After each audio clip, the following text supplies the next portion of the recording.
Halo semua, nama saya Windra Swastika. Saya seorang dosen di Universitas Majung. Ya. Di video ini saya akan menjelaskan ya tentang apa itu styles, bagaimana cara pakainya, dan apa saja manfaat yang bisa kita dapatkan kalau kita menggunakan styles. Ya. Ini ada satu naskah ya. Naskah ini isinya hanya teks biasa ya. Ada objek wisata. Ini objek wisata di Bali ya. Kemudian kuliner di Bali, mall, ya, pasar tradisional, kemudian hotel budget. Nah, kalau misalnya kita mau memformat, misalkan di sini judul ini mau kita buat lebih tebal dari teks yang ada di sini ya. Biasanya kita langsung pakai B gini ya, bold ini. Kemudian kita lakukan berikutnya untuk yang ini gitu ya. Kemudian kita lakukan juga untuk yang ini dan seterusnya. Nah, cara ini bisa saja gitu ya, tapi kurang kurang praktis ya. Kita bisa memanfaatkan styles untuk langsung memformat dengan cepat dan lebih konsisten ya. Jadi style ada di sini ya. Saya beri contoh ya. Misalkan ini mau kita ubah menjadi stylenya menjadi heading 1.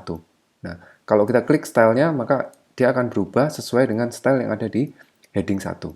Nah, kita bisa mengulangi ya untuk yang lain kita select dulu ya, kuliner, mall, kemudian pasar tradisional, kemudian ini, kemudian kita langsung klik heading 1. Nah, maka semua akan terformat dengan menggunakan heading 1. Nah, apa manfaatnya kalau kita sudah memformatnya dengan menggunakan style? Nah, seandainya kita mau mengubah ya, kita mau mengubah uh, formatnya dengan misalkan fontnya dijadikan lebih kecil ya, ukuran 14 dengan bold, maka yang kita lakukan kita cukup memformat atau memodifikasi style yang ada di heading 1 ini. Ya, kita bisa klik kanan, kemudian kita pilih modify.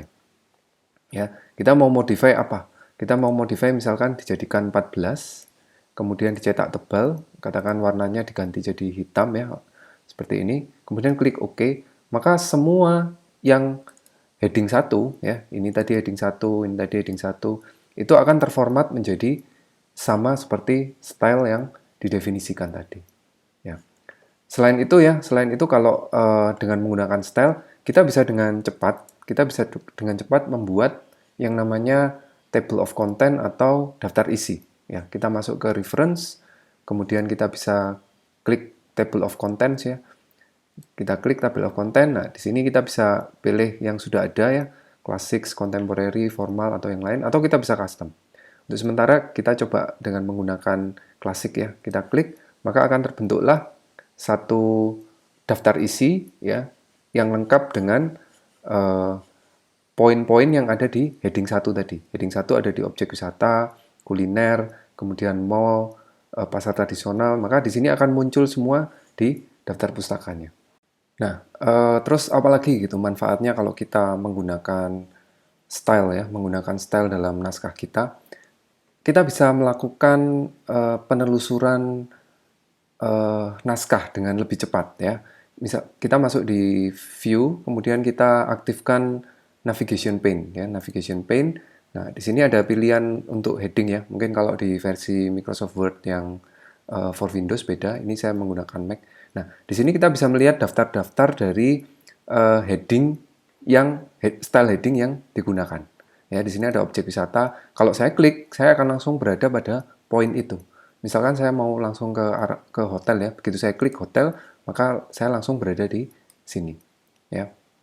Nah, seperti itu ya contoh penggunaan style. Jadi selain kita bisa memformat naskah dengan lebih konsisten ya, kita nggak akan beda gitu ya. Yang ini ukurannya 14, nanti yang ini ukurannya 16. Dengan menggunakan style, semua pemformatan itu akan lebih konsisten ya.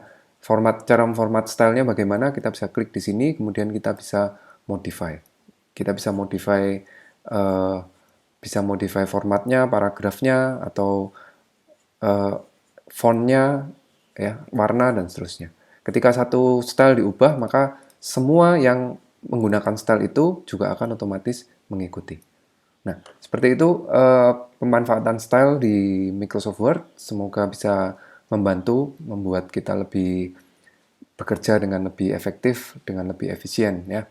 Sampai di sini video ini. Terima kasih sudah menonton. Jika Anda ingin untuk mendapatkan video-video lain semacam ini, silakan subscribe atau tulis pertanyaan, tulis komentar di kolom komentar, dan saya akan baca dan berusaha untuk membalas satu persatu. Sampai ketemu di video yang lain.